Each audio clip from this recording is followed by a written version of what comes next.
Tudo bem com vocês? Meu nome é Jandernay, estou entrando aqui para nós conversarmos um pouquinho sobre o transtorno de personalidade narcisista e hoje eu quero estar falando um pouquinho sobre o narcisista religioso e o que a Bíblia nos fala sobre esse assunto de narcisismo. O narcisismo na Bíblia tem libertação, tem cura.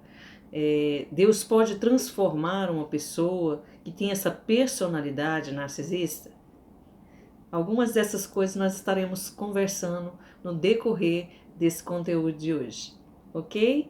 Mas antes disso, não se esqueça de estar dando seu like. Eu vou esperar alguns segundinhos para você estar dando seu like, né, curtindo esse conteúdo, compartilhando depois que você assistir aqui, que você vê esse conteúdo, você compartilha com o máximo de pessoas que você puder aí no seu WhatsApp, no seu Facebook, no seu Instagram. Faça isso, compartilhe com as pessoas para que as pessoas possam entender um pouquinho sobre esse transtorno de personalidade narcisista e que ele atinge sim, né? Afeta, está muito incluído, participa ativamente pessoas que têm esse transtorno de personalidade narcisista dentro do sagrado, né? Nos lares cristãos, nas igrejas evangélicas. Então eu e você precisamos de entender sobre esse assunto. Então compartilha, curta, aciona o sininho. Acionou?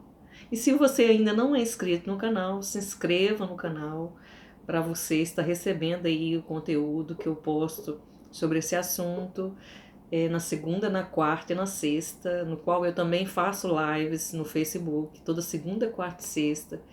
E aí eu aproveito e faço os conteúdos aqui para o canal. E eu sou aqui pastora em Goiânia e Deus me chamou para essa obra de estar aqui falando sobre esse assunto. É uma obra de Deus que Deus me deu, né, para mim fazer, para mim estar impartindo, para mim estar comunicando a respeito daquilo que eu sou testemunha viva. Eu não sou uma sobrevivente, eu sou uma vencedora de um relacionamento abusivo com um narcisista. E um narcisista oculto, um narcisista religioso. Ok? Vamos lá então um pouquinho para o assunto de hoje. Mas antes disso, vamos entender sobre o mito de Narciso, né? Narciso foi um personagem da mitologia que contemplava sua face nas águas de um rio, né? Ficava olhando ali para sua beleza, se apaixonou por si mesmo. Alguns falam que ele morre de inanição, ele fica parado ali olhando para si. E outros falam que ele entra naquele rio e some, né? De tanto que Narciso ficou encantado com a sua própria beleza.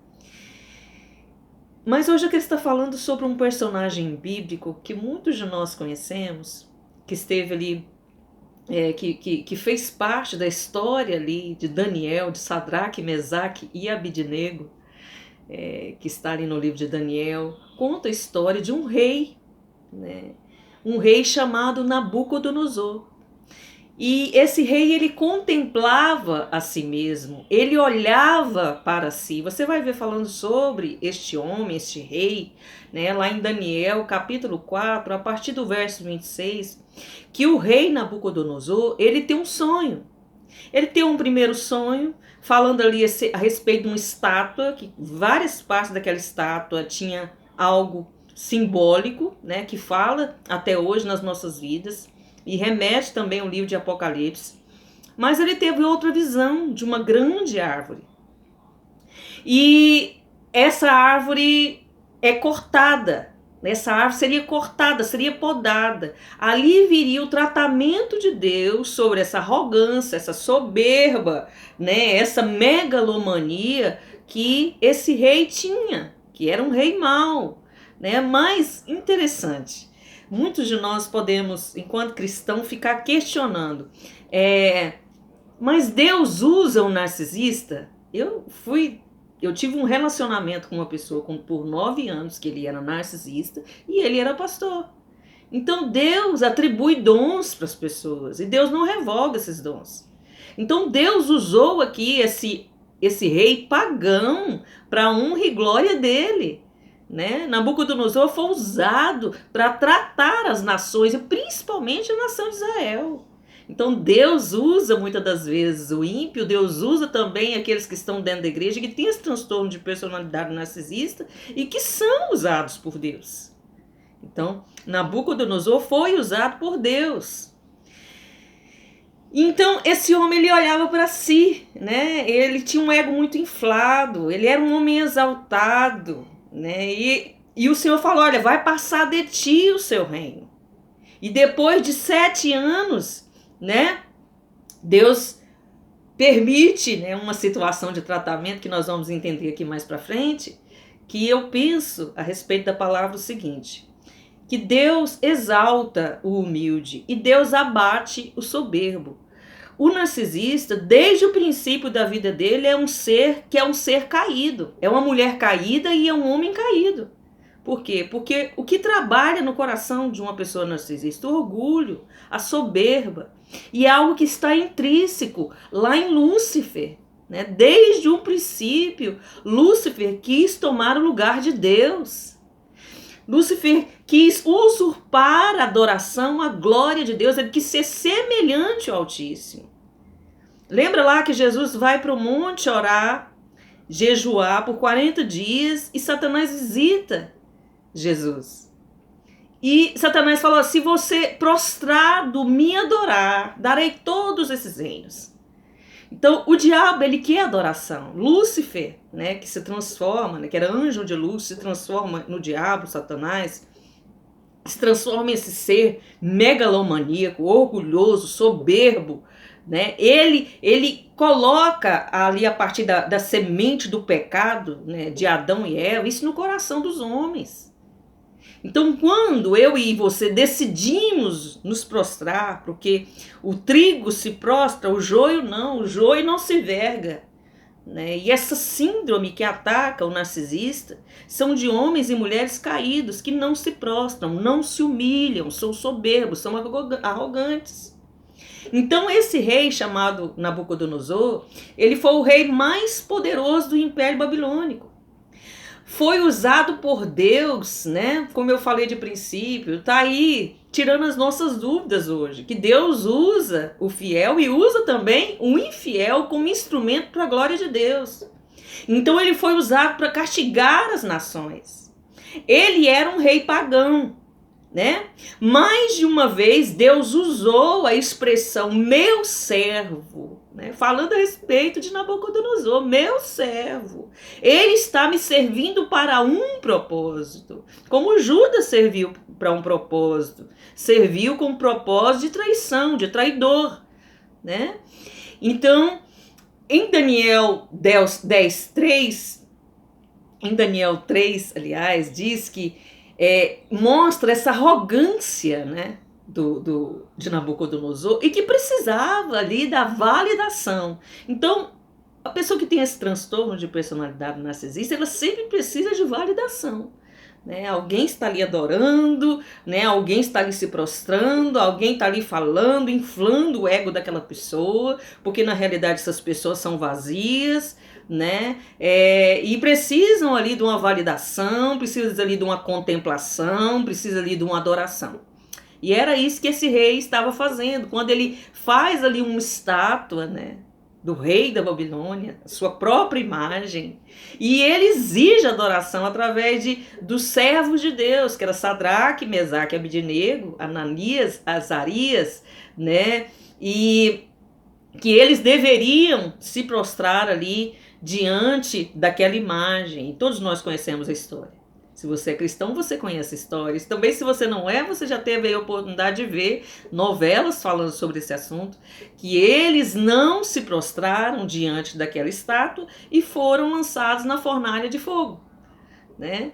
E a partir daquele momento, Nabucodonosor, ele entende, né? Se assim eu posso dizer, ele entende que havia um Deus maior do que os deuses que ele servia.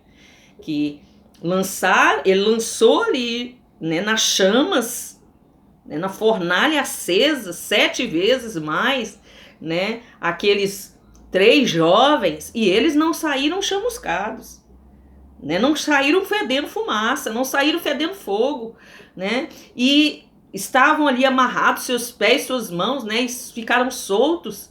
E a história fala que eles ficaram ali e um outro, né? Semelhante a Deus, né? Que poderia ser uma visitação, até teofania ali de Deus, estava caminhando com eles ali naquelas chamas. Então, Nabucodonosor entendeu que havia um Deus que era maior do que os deuses que ele servia. Mas isso não significa que ele se converteu ali. E aí, como foi de princípio, né? Ele tem um sonho. Ele tem um sonho, né? Falando sobre o primeiro sonho falando sobre uma estátua de metais, né? No qual Daniel interpreta esse sonho, né? Tá lá registrado em Daniel 4.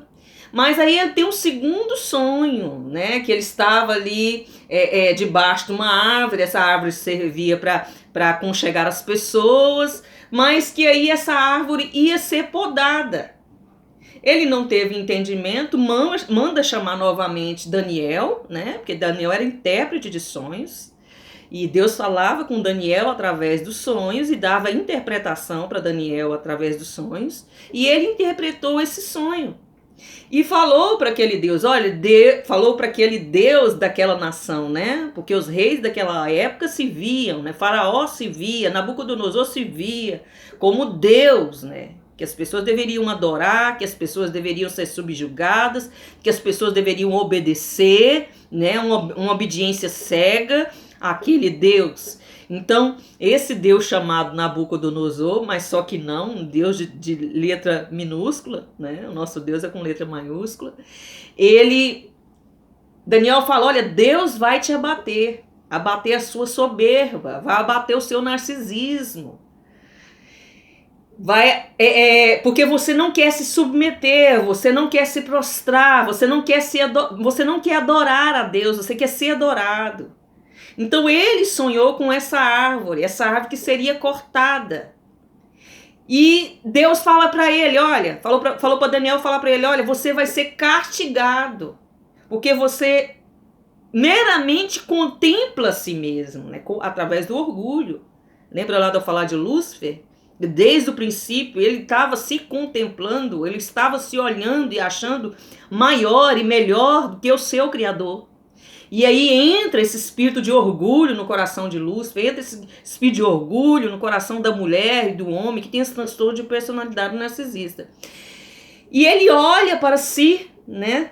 Além dele contemplar a si mesmo, ele olha para si com muito egoísmo, né? Hoje a nossa sociedade do falso self aí, a grande sociedade, né, onde nós estamos incluídos, as pessoas contemplam a si mesmas, as pessoas olham para si mesmas, né? São pessoas orgulhosas, são pessoas egoístas, individualistas, acham que realmente o mundo gira em torno delas. Então ele passou por um período de loucura, né? Passou por um período ali que muitos chamam e dão um nome para essa loucura, né? Se hoje ele fosse diagnosticado, Nabucodonosor estivesse hoje, passasse ali para um terapeuta, um psicólogo, um psiquiatra, ele estaria falando para ele, olha, você está com licantropia clínica. Hoje ele fosse diagnosticado, né? Se ele passasse ali por um terapeuta, por um psicólogo, por um psiquiatra, né? Eles dariam ali para ele o diagnóstico de um transtorno psiquiátrico caracterizado que o indivíduo afetado pode se transformar em um animal. Lembra o filme de lobisomem? Então, o homem, né, se transforma ali num animal. E se ele fosse diagnosticado pela psicologia, e dariam esse nome para essa loucura ali de Nabucodonosor, que ele passou por 7 anos prostrado, comendo como animais, né? Ele ficou literalmente como um animal. Deus permitiu que ele ficasse assim para Deus tratar no ego dele, para Deus tratar no egoísmo, para Deus tratar na soberba de Nabucodonosor, para Deus tratar na megalomania do Nabucodonosor, do rei Nabucodonosor. Então ele, né, possivelmente estaria ali com esse transtorno que se chama licantropia clínica. Mas nós sabemos, eu estou falando a respeito da Bíblia, que Deus permitiu que ele ficasse sim. Deus já tinha alertado através do profeta Daniel. Deus já tinha falado para ele que ele precisava se prostrar diante de Deus, que ele deveria parar de oprimir as pessoas, que ele precisava, né, de obedecer à voz de Deus, dele ser realmente um canal nas mãos de Deus, mas ele não quis. Então Daniel tinha alertado, olha, Deus vai podar essa árvore, Deus vai cortar essa árvore. Então Deus alertou ele muitas vezes, né? E quantas vezes os narcisistas dentro da igreja são alertados? Eu tive essa possibilidade de estar alertando a pessoa que estava se relacionando comigo. Quantos profetas chegaram até nós falando? E eu tenho certeza, você que está me ouvindo aí, que tem um relacionamento com uma pessoa que tem esse transtorno, né, que está aí 10, 20, 30 anos num relacionamento abusivo, com essa pessoa que tem esse transtorno de personalidade narcisista, sendo ela homem, sendo ela mulher, né, um relacionamento amoroso ali diário, né, no qual você prefere muitas das vezes ficar lá na igreja, né, porque lá na igreja seu marido é um ótimo homem de Deus, lá na igreja sua esposa é uma ótima mulher de Deus. Eu tenho certeza que muitas vezes já veio profetas, homens e mulheres de Deus, para falar com essa pessoa e você estava perto. Olha, essa forma de você estar agindo, Deus vai te tratar.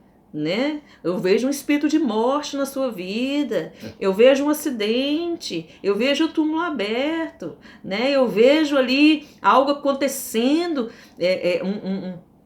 alguma seta, algum dardo sendo inflamado, lançado sobre a sua vida. Então, muitas pessoas com certeza foram usadas como profeta Daniel para falar com esse rei narcisista. Então, você que está dentro desse nicho cristão, quantas vezes você já ouviu, né, pessoas vindo, né, perto aí de você, perto dessa pessoa, ou até mesmo com você, que de repente você percebe essas atitudes, essa personalidade na sua própria vida, esses traços de narcisismo. Então, ele foi alertado, mas ele não se deixou tratar. E Deus trata com ele, castiga ele, põe ele para comer como um animal ali de cócoras, né? Prostrado ali por 7 anos, ele fica ali no meio do mato, igual um bicho, né? Igual um cachorro do mato. E ele não se comportou de conformidade com aquilo que Deus tinha mandado ele fazer, e Deus permitiu que acontecesse isso com ele. E só depois desse tratamento, desse processo, né, de humilhação de Deus na vida dele, né, de humilhação de Deus na vida desse narcisista, que ele recobrou a sanidade, né, e viu, né, contemplou que Deus deveria ser honrado, que Deus deveria ser exaltado, que o único Deus a ser glorificado era o Deus de Israel, né, o Deus que não tinha imagem, né, que está lá no livro de Daniel, capítulo 4, verso 34 a 37, fala disso, que provavelmente alguns estudiosos dizem que ele, né, se converteu, outros estudiosos dizem que não, mas eu acredito, né, que se o ser humano reconhecer, né, o poder de Deus, a glória de Deus, reconhecer que o Senhor morreu naquela cruz do Calvário para salvar a vida dele, o Senhor veio para os pecadores, sabe? Não existe pecadinho nem pecadão para Deus, existe pecado. E Deus foi naquela cruz, ele morreu naquela cruz por causa dos nossos pecados. O que eu e você precisamos de fazer? Nos arrepender e receber esse favor imerecido, receber essa graça de Deus.